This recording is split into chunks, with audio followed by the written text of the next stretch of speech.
Hey everyone, here's what we learned from our two sealed pools. If you don't remember, our first sealed pool, right here, have just 3 1-drops, decent number of 2-drops.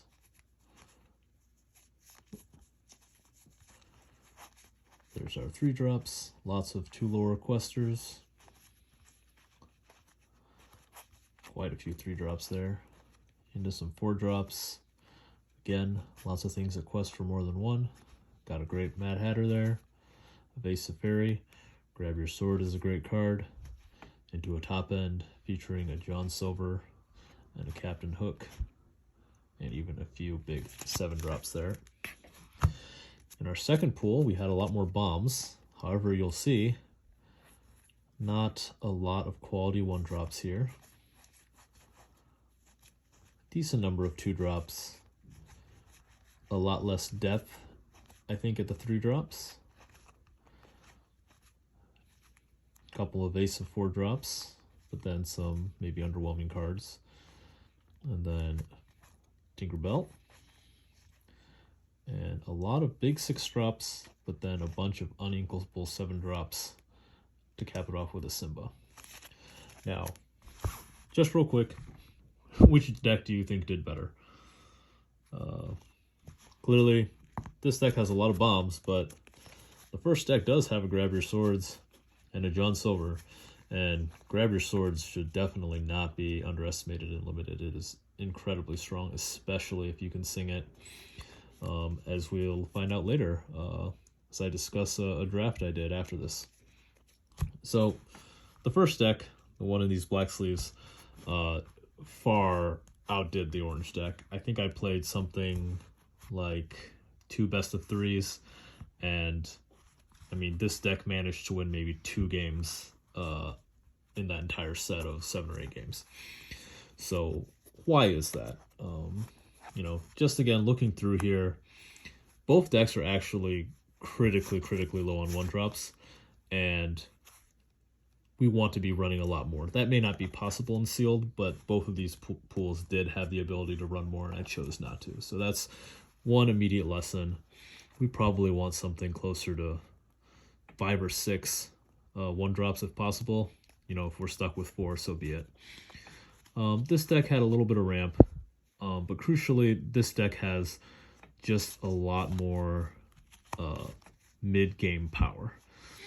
And I'm currently thinking that 3-drops are just a great place to be, because most decks are going to want to ink to 6, maybe not necessarily 7.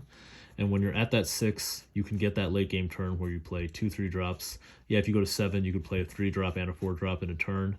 And that just gives you, some more, just a lot more tempo in the late game when you're dropping a couple things after the board has been wiped or traded off or cleared off. Unless the opponent's deck is ahead with a bunch of 3-4s, these 3-3s that quest for 2 are just very solid. And then Pocket Watch is a bomb in its own right. Just giving everything rush for only the cost of 1 is very powerful. You Have Forgotten Me is very powerful and limited when you can make sure to strip your opponent's last 2 cards, which are often bombs, or at least they're strong late game cards.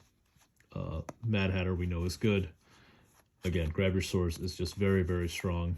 And John Silver is also an incredible effect to have in limited, being able to just shut down your opponent's evasive cards until they're able to deal with John Silver. So again, this deck, pretty solid, but still has some weaknesses, I think, mostly just in, not enough 1 and 2-drops. You just need to be able to survive. I think some of these 4-drops could possibly be cut. I'll talk more about... I did like Jafar a lot, but I'll talk a little bit more about why I don't like it when I go over my draft video. And this Captain Hook did actually steal a game in the matchup by shutting down 2 evasive creatures. However, I don't think that's normal. This is still not probably a card I don't really want to have, especially when I have other strong inkable 7-cost options. All right, this deck. I was very happy with this deck when I built it because of the bombs, but we'll get to that in a second. in actually, despite only running one of these, I think in over 2/3 of the games I played, I was able to get Ursul's Cauldron on turn 2. So that, I think, emphasizes, and I think that's the correct play and the right play and the strongest play. And I think that emphasizes how much worse this deck is than the other one, because despite the Ursul's Cauldron advantage, still wasn't able to win very many games. Now, it's not that this deck necessarily fell super behind in the early turns, but what happens is the turn 4 plays are all not great. Besides, Pongo Tinkerbell if you're just evasive and going ahead. And again, same thing with the 5s. These are kind of cards where you need to be ahead a little bit. There's just very little ability to kind of trade unless you do something like Merlin support one of your smaller things. Again, this deck doesn't have a lot of smaller things to then trade up.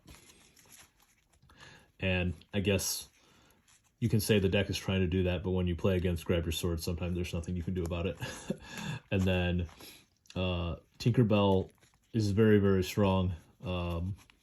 Something that I forgot about, but that did come up is, obviously I was disappointed only to get one of these Tinkerbells, but guess what? You can shift off of this Tinkerbell. It's not efficient, and you do lose a great evasive character, but it is an option. And then the biggest problem was right here. I think Dr. Facilier definitely gets cut here. It's strong, but when you have so many uninkable cards, it is not strong enough. It needs to be cut. Be Prepared, you keep, it's great. Hades, you keep, it's great. But the Dr. Facilier, I think, is just not good enough and needs to be cut. So again, I think it's mostly this 3 to 4 range where you really want to be playing. Like, Maximus is a great card, but you kind of need to be having a bunch of 2-drops and 3-drops to really take advantage of this Maximus. So anyways, quick recap over the decks. Did the one that you thought would win. Again, if you had feedback on how this was supposed to be built, or what you would have made different, please let me know.